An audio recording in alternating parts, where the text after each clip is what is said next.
Hi, beautiful beings. Lacey Wilkie here, creatrix and high priestess of the Temple of Enlightenment.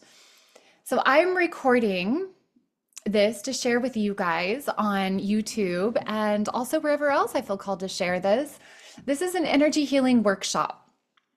And I'm presenting tomorrow at the Thompson Hotel to about 100 souls in person. This workshop, I've been working many weeks on pulling together these notes and preparing this.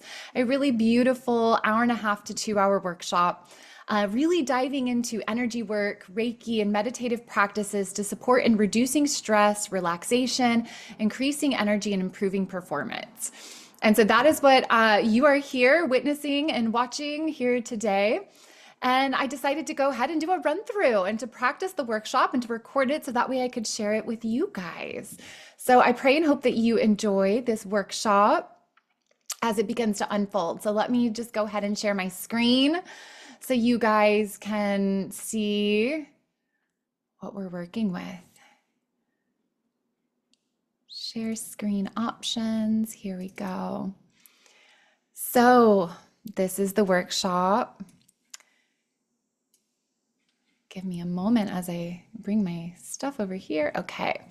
Energy healing workshop, breathwork, Reiki, and meditative practices to relax, reduce stress, increase energy, and improve performance. So that is what we're going to be navigating. That's what we're going to be discussing. This is a masterclass meets play shop. So there's going to be lots of really yummy, juicy information. In addition to, I'm going to lead and guide you through a series of practices. And at the very end, I'm going to lead and guide you through a Reiki sound bath meditation, an energy healing meditation. So stick around for the end. Or come back if you have to press pause and finish the recording later so you can receive of the yummy Reiki sound bath that I'm going to guide you guys through. So this is the full-blown workshop that I have curated and designed for the Thompson Hotel experience tomorrow. And I'm, again, really excited to take the time to do this run through and share this information with you guys. So let's get started. So I wanted to start with a little story. I wanted to start just sharing a little bit with you guys. So before I began to follow my passion and became a holistic life coach, a transformational mentor focusing on holistic, spiritual, mental, emotional, and physical healing and wholeness, I worked for 10 years in high-paced, high-stressed corporate sales environments. I started in business, telecom, and IT services. Then I worked many years in medical device sales. Even specifically, I was working in operating rooms, implanting cardiac devices. Then I was working for a news and events and media company, and then finally commercial real estate brokerage. So I always had quotas. I always had sales numbers that I had to hit. Very high stress environments, especially with the medical device sales being in the operating room and the implanting room. So let's just say that I know a thing or two about stress, anxiety, and performance. So when I was working in commercial real estate, I was on the leasing team for a high-end corporate food hall in downtown called Understory, downtown Houston. And we had a very particular and very demanding client and a strict opening deadline to make.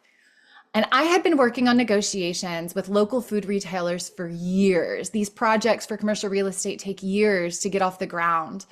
And for one of these particular retailers, I'd been going back and forth with them for almost 6 months, many months trying to come to an agreement. And they were to take the very last food stall. And we were getting down to the wire because they really had to start build out soon or they wouldn't be able to open in time for the grand opening. And it was crucial that they open in time for the grand opening.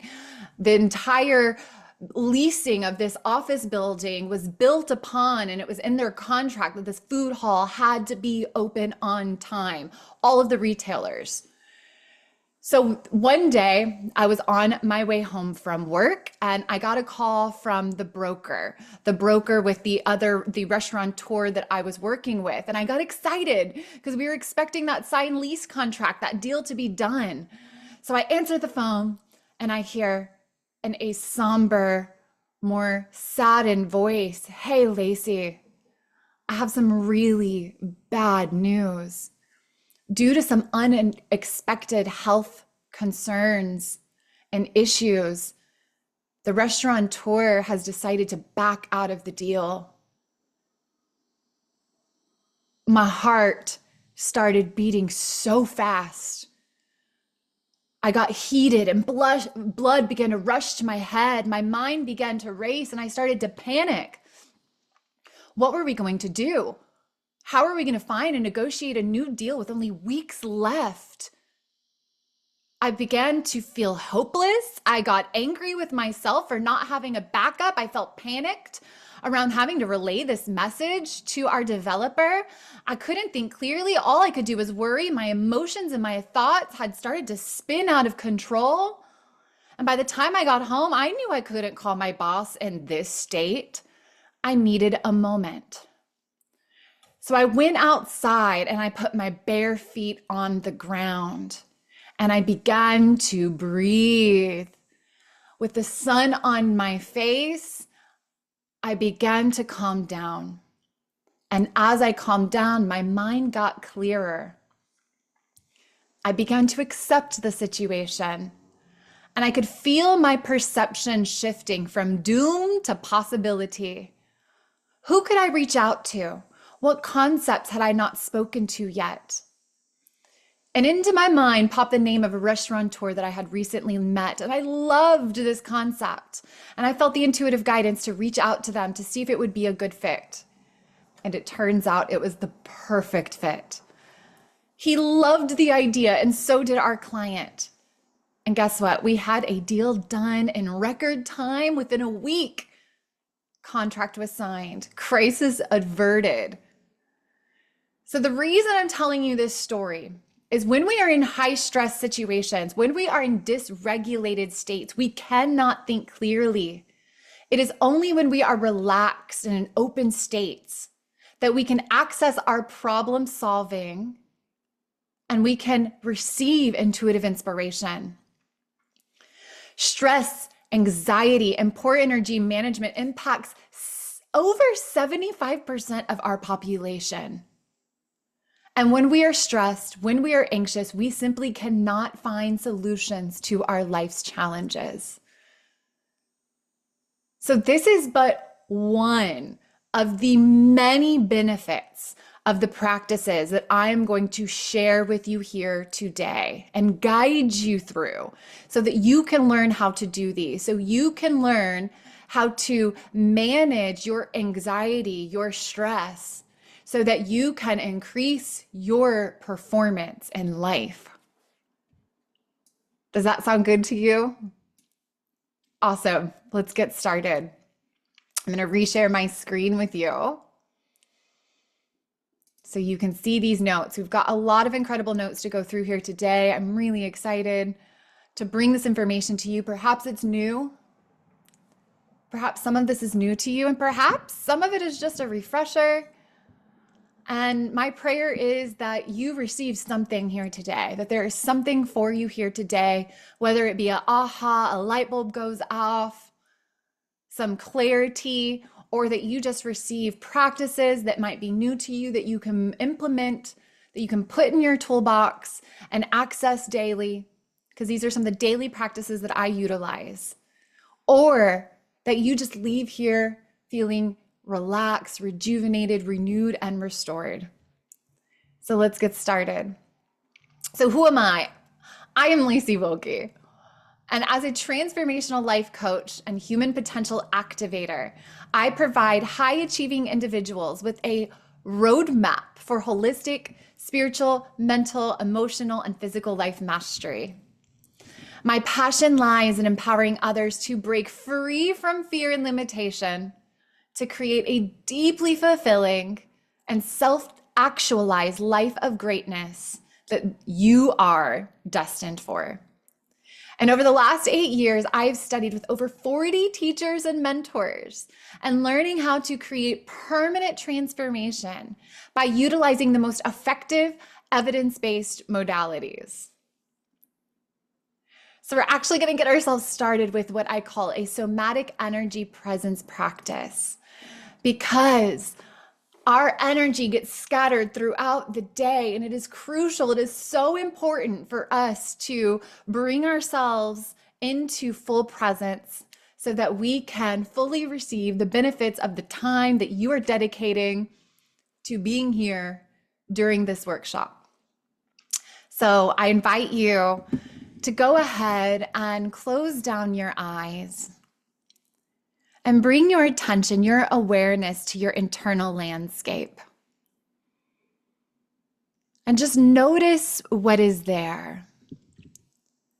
Notice if there is any tightness, any pain in your body. We're not trying to change it, but we're just noticing.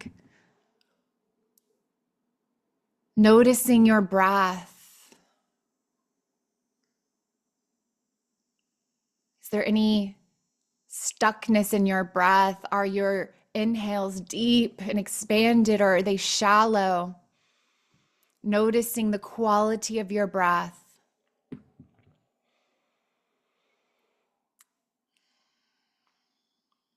And now I invite you to bring your attention, your awareness to your heart space.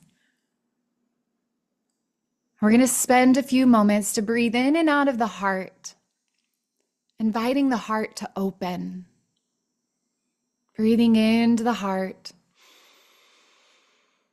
and out of the heart. Into the heart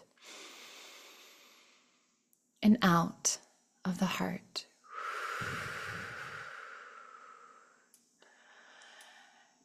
I invite you to now set the intention to collect your consciousness, to collect your awareness,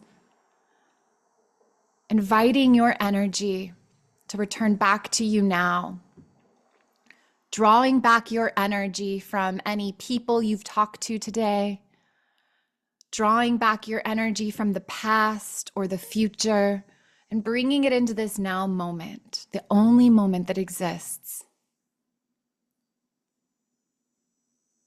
Setting the intention to collect your energy, to collect your consciousness back from any people, places, things, realities, coming into full and total energetic sovereignty here and now.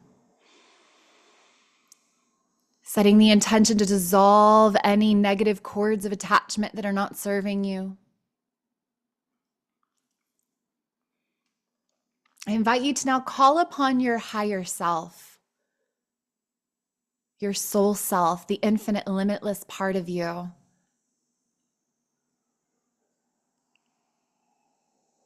And I invite you to feel, sense, see, or imagine a golden sphere of light above your head. And we're going to invite this golden light, this iridescent, shimmery golden light, to now descend down into your body. Feel it as it enters into your head, your crown. This warm, honey-like light is going to now melt away any stress, any tension, any anxiety in your body. Feel it as it moves down your head, down into the back of your neck, the front of your neck. Feel it melting away any stress, any tension as you become lighter. Feel it move down your shoulders, melting away any anxiety, melting away any heavy energy. Feel it clearing any discordant thoughts from your head, clearing any negative thoughts that don't belong here right now.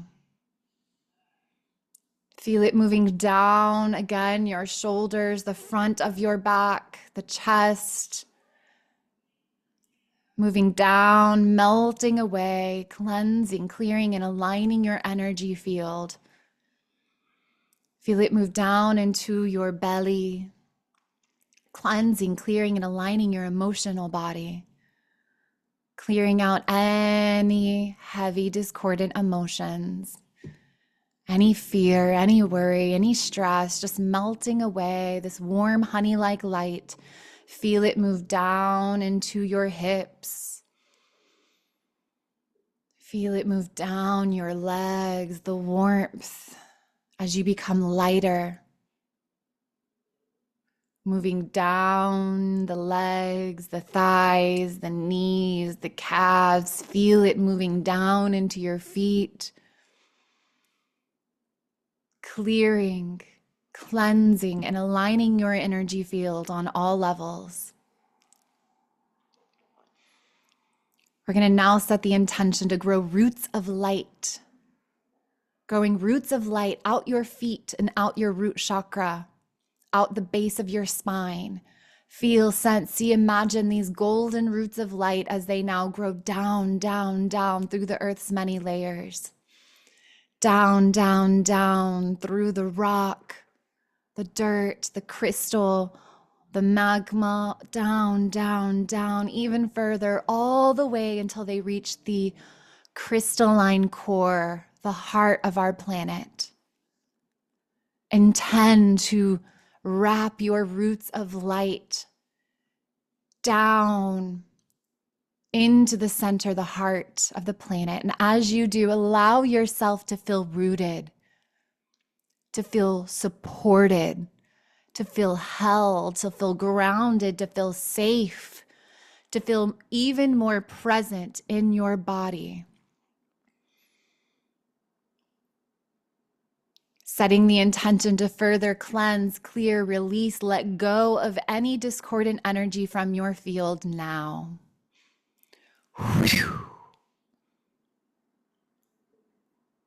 And now setting the intention to draw up this energy, this light from the center of the planet, drawing it up like a straw, bringing it back up those roots of light as you stay grounded, drawing it up. Now drawing it up into your feet. Feel this tingly electric light as it enters into your body, moving up your legs. Feel it as it enters into your spine, your root. Feel it as it moves up your chakra system, up the root, up the sacral, up the solar plexus, and anchoring this light into your heart space.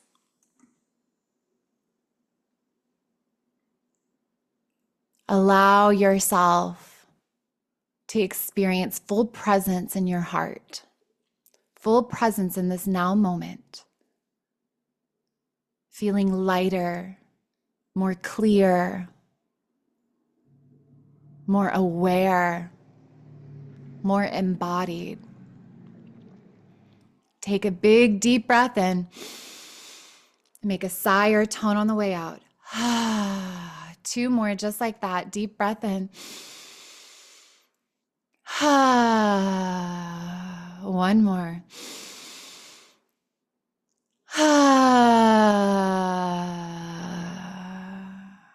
And whenever you're ready, opening back up your eyes. How do you feel?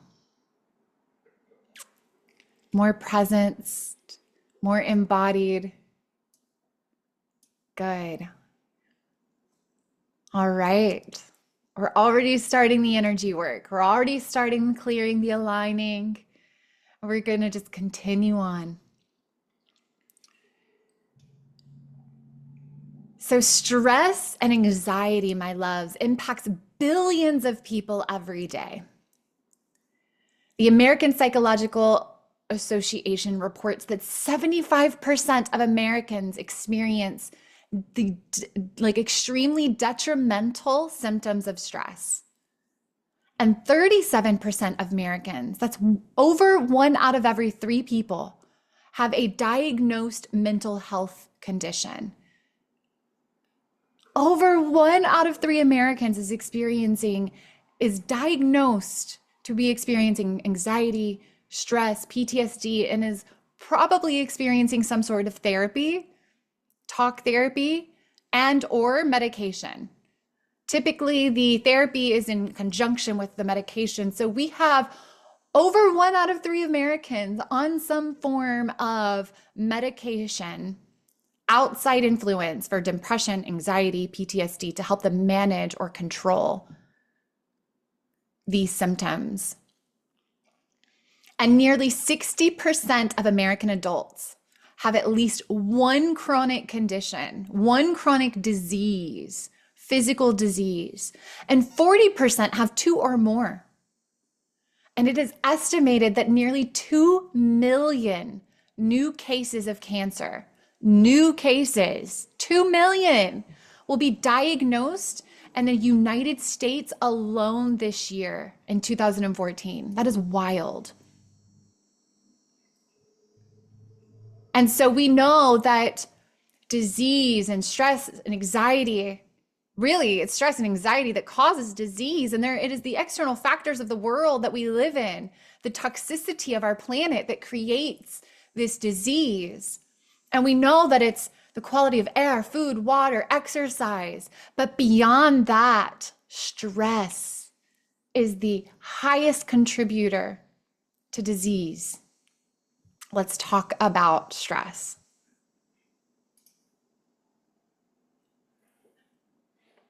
When we are stressed, our nervous system is constantly on guard, or rather constantly in detection mode, trying to detect, are we safe or are we not? And when our nervous system detects that we are not safe, our fight, flight response kicks on. And this response is a physiological reaction in our body. Our body detects a threat and it prepares us to either confront the threat or to flee from the threat. And when we were in our more caveman, thousands and thousands of years ago days, the fight-flight response was typically in response to truly life-threatening experiences like a lion or a tiger or a saber-toothed tiger. And when we would see that, our fight-flight response would kick on. And what would happen is our breathing becomes faster and more shallow. We consume more oxygen. Our heart beats faster and it pumps blood away from our organs, away from our prefrontal cortex, which is the center of our brain that helps us problem solve, away from that into our limbs, to the extremities, to our muscles, so that we can run faster, so that we can fight, we can be stronger. And so our blood pressure rises, the blood is sent to our muscles, and our endocrine system starts to pump adrenaline and non-adrenaline and cortisol. Our brain starts to create these chemicals that then supports us for the act of fighting or fleeing. And so this is our body preparing us. This is our survival instinct. And when you are in a state of survival, you don't need critical thinking. You don't need to digest your food. You don't need to worry about reproduction. You don't even need to worry about healing. All your body cares about is survival. And the problem with today, everyday society, is that this flight, fight, or even freeze response is kicked in with everyday situations that are not actually life-threatening. Everyday situations like work, sending an email, or confronting our boss, or things that go wrong on projects, or bills and finances, our kids, our health, driving long distances, getting in a car. And so our fight, flight, freeze response, our survival response, is on for most of our day, most of our life. And these are not actually life-threatening situations. And so to chronically, originally our fight, flight, freeze response was meant to kick on and then kick back off. However, we are chronically in states of fight flight because we are chronically experiencing these stressors of everyday reality as life threatening. And so let's talk about the detrimental impact and effects on our body. Because when we are stressed, when we are anxious, when we are overwhelmed and triggered, every single system within our body is impacted, is impaired, and the long-term effects are detrimental. The most well-known diseases that humanity is experiencing comes from our fight, flight, freeze response being on more than it's off. So cardiovascularly, it makes sense, right? High blood pressure, which then leads to heart attack, stroke, and hypertension. The endocrine system, our cortisol levels, if we have cortisol pumping through our blood and our system, it then creates diabetes and thyroid problems, obesity. The stress hormone of cortisol is directly linked to obesity, chronic fatigue, and even immune disorders, because our body doesn't need to be healing when we are in states of survival. All it cares about is the potentiality to have or to need to heal something like being bitten by a tiger. So it's not healing the internal systems. And so when we have immune disorders, if you already have another disorder, then it creates even additional stress. And the potential another disorder could then become even more inflamed. Our nervous system, adrenal fatigue, and even low blood pressure, our reproductive system. Our body doesn't need to be worried about creating a child when we are worried about survival.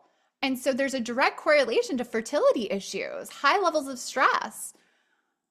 It is very known that a woman could potentially, when she's undergoing extreme stress, that she might lose the child because the body will choose to abort the baby because it is the survival of the main organism, which is you, is more important than the creation of new life. Our gastrointestinal, the gut bacteria is greatly impacted by chronic states of stress, which creates digestive problems and ulcers, gastritis. Our gut has millions of neurons. It is the second brain of our body. And the gut-brain connection becomes incredibly impaired when we are experiencing high and states of chronic stress. And our mental processes are greatly impacted.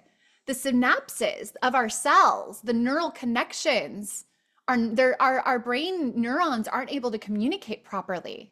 The synapses are impaired. Brain cells have been reported to die under chronic stress. And the prefrontal cortex.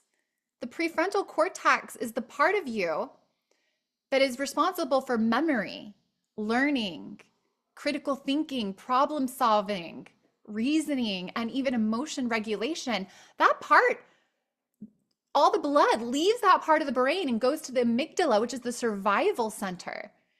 And so under chronic states of stress, it is shown that the prefrontal cortex will actually shrink and the amygdala will actually grow, which makes us even more prone to experiencing chronic stress. So all of these things are impacted when we experience chronic stress. And then there are new studies. Dr. Bruce Lipton, while at Harvard, did studies on epigenetics.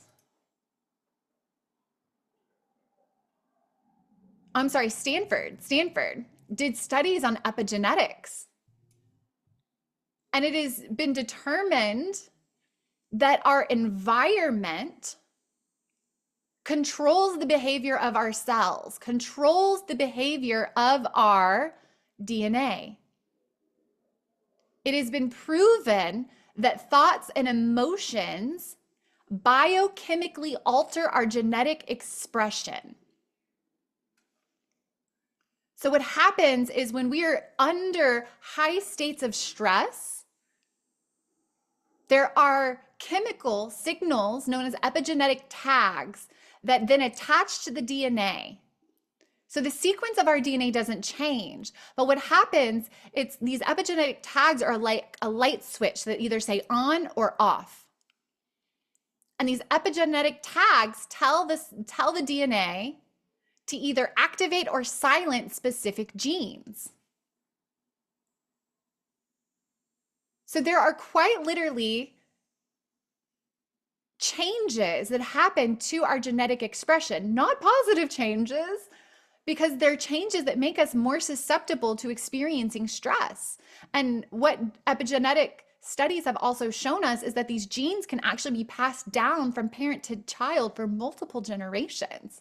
So we can pass down our experiences of stress and trauma down to our children and grandchildren. But the beautiful thing about these studies is they prove and show that these epigenetic tags are reversible. You can reverse through experiences of safety and learning how to regulate stress and create new memories around stimuli. You can change and reverse the negative expression of these genes. And this is like what happens with cancer. You may have the gene for cancer in your DNA, but it doesn't mean that that cancer has to be expressed in your body. And often what happens is that under high chronic stress, the epigenetic tag comes through and the cancer becomes expressed. And so it's shown that it can be reversed. And there's so many examples of this where people have been told that they have 6 months to live. There's a gentleman who was told in his 60s here in America that he had 6 months to live because of cancer. And he decided to spend his last 6 months back in his home country, went and bought a house on this beautiful countryside in Spain, and he began changing his diet. His environment changed. His environment changed, his diet, his mental, like literal his environment physically, but also his way of thinking, his emotions. He began to look at life as a gift. And the stressors that he was experiencing while living here in America had diminished to nothing. And he ended up living another 25 years. He's still alive today. So when we change our environment, we can actually reverse the negative impacts of stress on our body. We can reverse our DNA. And I'm actually going to give you some practices that are scientifically proven to reverse genetic expression. So let's talk about our nervous system. So the nervous system, kind of the old paradigm. Well, first let's talk about a tree, right? Our nervous system and these tree roots. So a tree can only grow as tall and wide and strong as its roots are deep and healthy. If the root system begins to die, the tree dies. And we can see this in the same way as our nervous system. If we do not have a healthy nervous system, our brain functions are greatly impacted. And not only that, but we can't experience great sense of well-being. We can't grow, evolve, and experience higher states of consciousness if we don't have strong roots, if we don't have a healthy nervous system. And so the old paradigm around our nervous system is that stress is bad, avoid negative emotions, you just need to calm down. But our new paradigm around this is that you can't turn your survival response off. It's actually a necessary part of your nervous system. It's designed to keep you safe and to mobilize you. And negative emotions, they are an unavoidable part of the human experience. Negative emotions are actually just biofeedback. It's your body and your subconscious communicating to you. So stress, for example, is telling you to slow down and take care of yourself. Fear is by design. It's just telling you to be careful, to be more alert, be more aware as to what it is that you're doing. It's not telling you don't do it. It's just telling you to be more alert, be more careful. Anger is a healthy emotion as well. Anger is just telling you perhaps a boundary has been crossed. Or perhaps anger, and typically the underlying felt sense of anger is fear. Like you have lost control or fear of something potentially happening that you've already experienced. And so our emotions are sacred. All emotions are sacred. And it's not about avoidance of the negative emotions, but it's instead about coming into a healthy relationship with those emotions and with our nervous system. And another thing is that, again, this idea of you just need to calm down, you just need to calm down. Well, calm doesn't necessarily mean healthy. Calm can be a freeze state. There are lots of studies now in the nervous system. Dr. Stephen Porges in the 90s showed us that the nervous system isn't just parasympathetic, sympathetic. In polyvagal theory, poly meaning many, we have the parasympathetic, the sympathetic, yes, but then we have the ventral vagal and dorsal vagal. And the freeze states, you can look and appear to be very, very calm. But what happens is when we enter into freeze states, it's our nervous system saying that the threat is so big, so intense, at least perceived by us, that the only option we have is to play dead and do nothing. That if we were to take action, it could actually create even more detrimental effects for us, that it could be worse. And so calm doesn't necessarily mean healthy. Sometimes when you are in a free state, which is often represented by states of depression, we need to actually jumpstart our nervous system and bring ourselves into, in fact, let me go ahead and go to the next slide, bring ourselves back into parasympathetic. Because sympathetic, bring us back into sympathetic. Because parasympathetic in a free state, we need to jumpstart our nervous system to bring us into sympathetic so that we can actually process the emotion. So the goal is not to never be stressed or anxious or triggered again, because it's just not going to happen. It's not reasonable. Healing does not mean never being stressed or anxious. Healing involves developing a responsive nervous system that can effectively go out of fight, flight, and freeze states, that can effectively recognize, is this life-threatening or not? And when it recognizes it's not, being able to transition back into parasympathetic. So instead, the intention, the healing intention is learning how to listen to our nervous system, learning how to listen to our emotions, and developing a healthy relationship with them both. And when we learn how to cope in a healthy way, we build emotional intelligence, which allows us to respond rather than react, because reaction is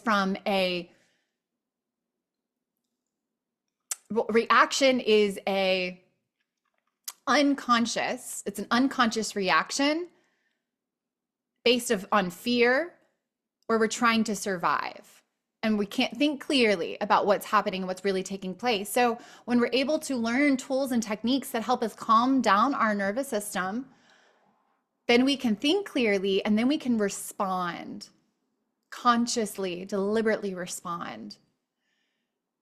So we are here to feel the emotions, not avoid them. For example, anger. Sometimes we can become fearful of anger. Anger is not safe.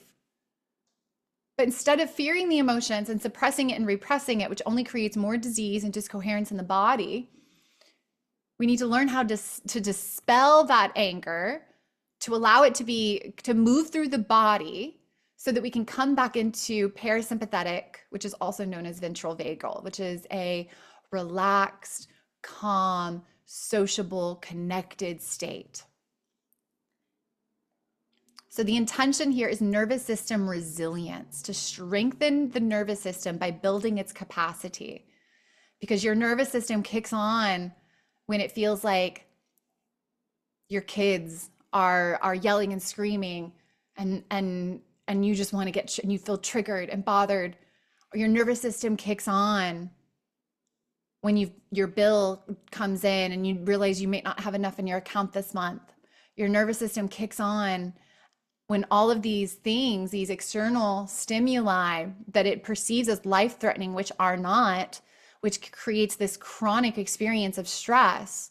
And so we have to build the nervous system's capacity to handle these things and recognize that they're not life-threatening. And this happens over time.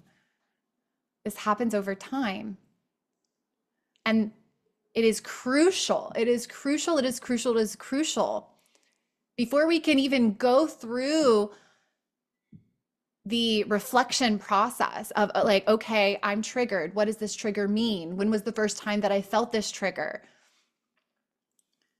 And going into the exploration, self-discovery process, it's crucial for us to first find safety. We must first feel safe in our body so that we can be fully present, because it's only in presence that we can even notice when we're stressed, anxious, or triggered, or dysregulated. So we've got to build and create safety in our body and in our nervous system. So the tools that I am going to show you here today do exactly that. They help us build nervous system resilience. They help dispel the emotions from our nervous system. Number 2, emotional release. We must clear out the stored sympathetic energy. There's so many times where we didn't feel safe to feel the anger, or express the anger. We didn't understand what was happening. We were told that don't cry. Crying is a sign of weakness. So we didn't feel sadness when we were actually sad, where we bypassed our emotions. We suppressed them and repressed them, and they get stuck and stored in our nervous system. And so we have to actually dispel this energy from our nervous system, which is the third thing, which is somatic therapies. Healing is done in and through the body. Talk therapy is not enough. There's a reason that people can go and talk to different people for 20, 30 years and still be talking about the same things, because they're not actually healing, because they're not involving the body in the healing process. Somatically, spiritually, holistically, we can't just only work with the mind.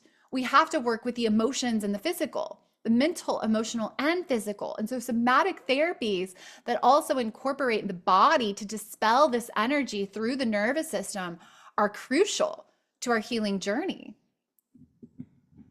Healing is done in and through the body. And what I love is a study came out just this year to just reiterate that healing is done in and through the body, to just reiterate how we must dispel the energy of stress, anxiety, fear, worry from our nervous system, how important this is.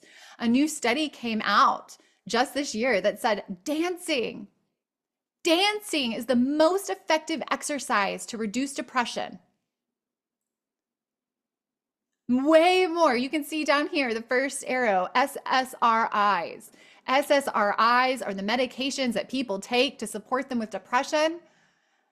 And they are barely effective. You can see this line, the equivalent to active, the clinical important benefit. Barely effective. And then we see cycling, aerobic, strength, tai chi, qigong. We see aerobic exercise and therapy. Exercise as combined with SSRIs are very effective, because guess what? Exercise, we see yoga, we see walking, jogging, and dancing, because our mental and emotional health is found through the body. And dancing helps us tap into states of joy and bliss and reminds us of our inner child. We find joy in dancing. Walking, jogging, so great because the nervous system responds so well to repetitive movements. There's safety in that for our nervous system. And we're going to go through some exercises that support that. So our body responds well to repetitive movement, and to truly alleviate the symptoms of depression, the body is required. It's important. We must dispel that energy, which helps us feel better. And we see CBT, cognitive behavioral therapy, which is like the gold standard in therapies and psychological therapies. And dance, walking, jogging is even more effective than CBT. And I'm going to teach you guys an exercise today that's actually even more effective through studies than CBT, especially when done in conjunction with a form of talk therapy. So in and through the body, somatic stimulation, this is stimulation of the physical body to release tension and stored sympathetic energy by activating the vagus nerve. The vagus nerve is our body's master control switch. It runs all the way down from our brain, all the way down to the pelvic floor. And so when we activate the vagus nerve, which is what these exercises do, we calm the mind, we release emotional stress and anxiety, and it supports relaxation and well-being. And practices that activate the vagus nerve are the most effective in stress reduction. And talk therapy doesn't do that. It doesn't do that. SSRIs don't do that. So when we activate the vagus nerve, we are quite literally down-regulating the stress center, the amygdala in our brain, telling it we are safe, everything's okay. And it also supports, again, the release of any emotional charge within the body, within the nervous system as well. So let's talk about some of my favorite somatic exercises, and I'm going to lead and guide you through some here as well.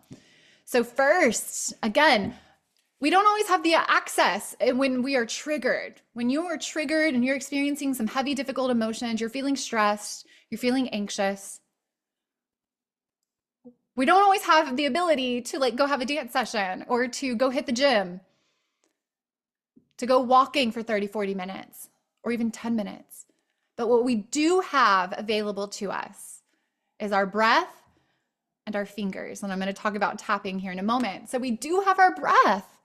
Our breath is one of the most effective and readily available tools in our box.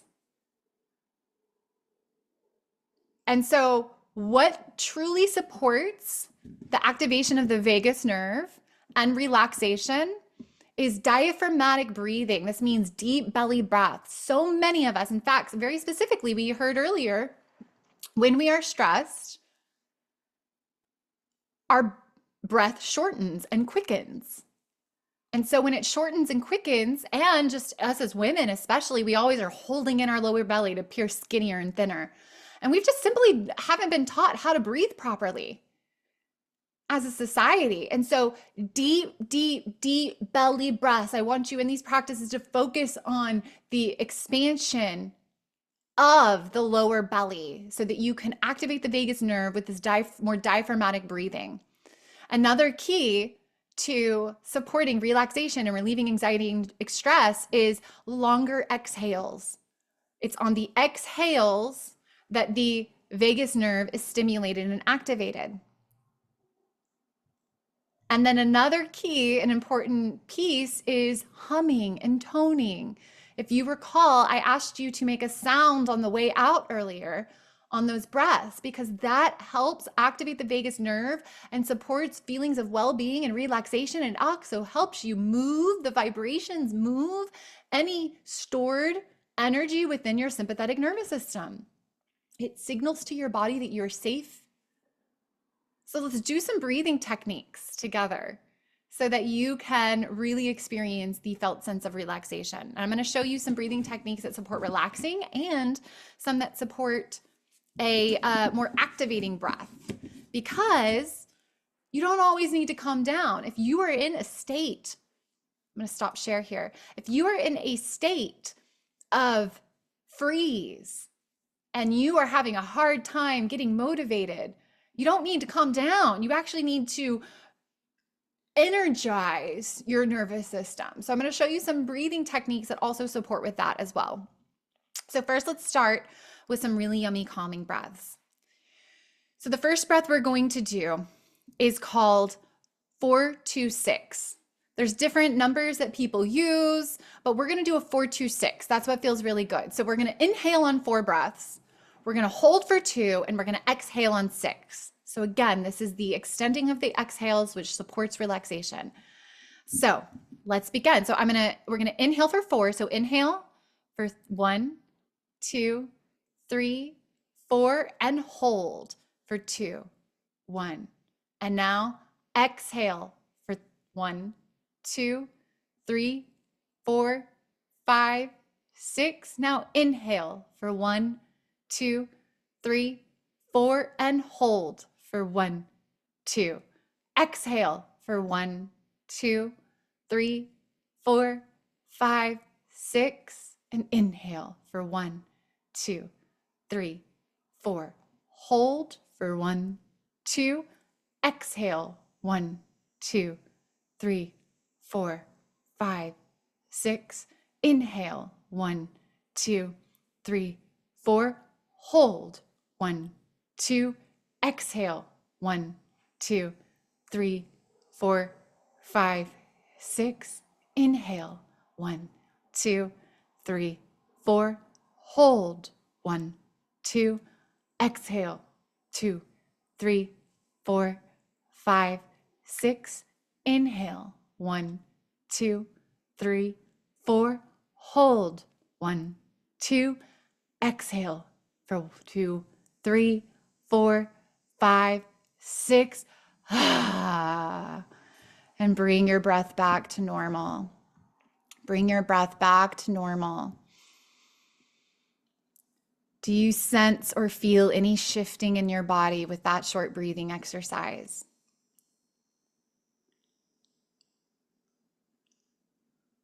Increasing the exhales and bringing in a short breath hold is deeply supportive for the nervous system. It's deeply supportive to help you relax.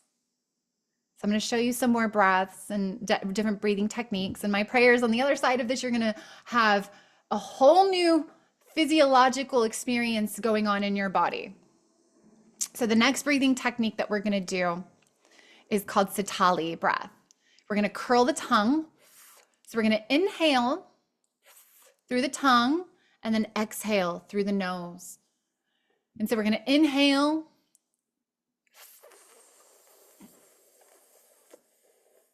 Close your mouth, now exhale. And I invite you to close down your eyes as you do this breath, now that you know how to do it. So inhale through the tongue. Exhale through the nose. Inhale through the tongue. Exhale through the nose. Inhale through the tongue.